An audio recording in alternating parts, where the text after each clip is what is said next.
What's the reason why you don't talk to your mom anymore? Growing up, my mother was the sun around which our family orbited. Everything, no matter how insignificant, was about her. If I got an A on a test, it was proof of her superior parenting. If I failed, it was a reflection of my ingratitude for all she'd done. I couldn't win. Neither could my siblings. I remember one summer. I'd been working a part-time job and saving up for a second-hand car, a small taste of freedom, something mine. But when I had enough, my mother announced that she was borrowing the money.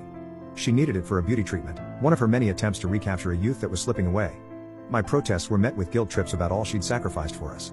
The car dream evaporated. As years passed, the episodes intensified. When my younger brother, Jake, was diagnosed with a learning disability, she took it as a personal affront, choosing to view it as an act of defiance rather than a genuine challenge. Instead of seeking help or understanding, she locked him in a relentless cycle of tutors, punishments, and more guilt trips. My turning point came during my college graduation. As I walked across the stage, diploma in hand, I searched the crowd for my family. But all I saw was my mother, towering over my siblings, wearing a dress so flashy it nearly outshone the ceremony itself. The day wasn't about my achievement, it was another stage for her performance. The isolation grew. My friends couldn't understand why I wasn't close to my mother or why I cringed at Mother's Day ads. Comments like "but she's your mom" or "every family has its quirks" made it even harder. I felt trapped in a narrative where speaking out made me the bad guy. After about a year and a half of meticulously saving every penny from my job, I finally managed to secure a new apartment about an hour away from my hometown.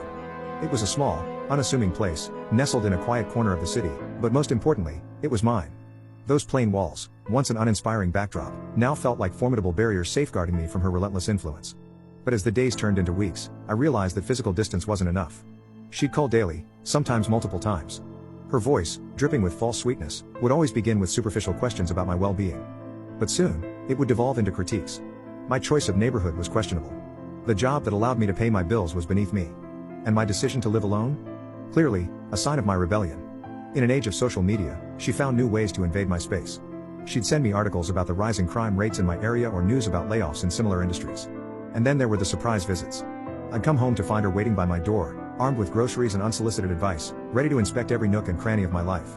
Every interaction was an exhausting dance. I'd juggle setting boundaries while trying not to escalate the situation, fearing the emotional fallout.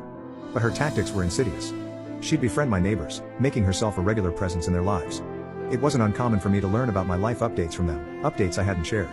Months into my newfound independence, she crossed a line that shattered any semblance of our already frail relationship. She contacted my employer under the guise of concern, citing her worry about my mental state. The subsequent meeting with HR was a humiliating ordeal, as I tried to explain the dynamics of my personal life while retaining my professional dignity. She had concocted a web of lies, claiming that I had spoken ill of my employers, tarnishing their reputation with falsehoods that had no basis in reality. The fallout was catastrophic. My once promising professional connections crumbled beneath the weight of my mother's deceit. Trust had eroded, leaving me stranded in a professional no man's land. My boss, with a heavy heart and masked disappointment, subtly hinted that perhaps it would be best if I resigned. I had no choice but to follow that painful advice. The resignation, once a source of pride and accomplishment, now served as a bitter reminder of the depths to which my mother would sink to maintain her grip on my life. In a radical move, I cut all ties with her. I chose to go no contact, a decision that was as difficult as it was necessary. To escape the toxic orbit she had woven around me, I packed my belongings and relocated to a city far removed from my hometown. The apartment I found was small and run down, barely accommodating my basic needs. My savings, once a source of security, dwindled rapidly, forcing me to adopt a diet of cheap cup noodles to make ends meet. Despite the financial hardship and isolation, there was a silver lining. I had taken the bold step of deleting all my social media accounts, erasing my digital presence entirely. It was a deliberate effort to start life anew, free from my mother's constant interference.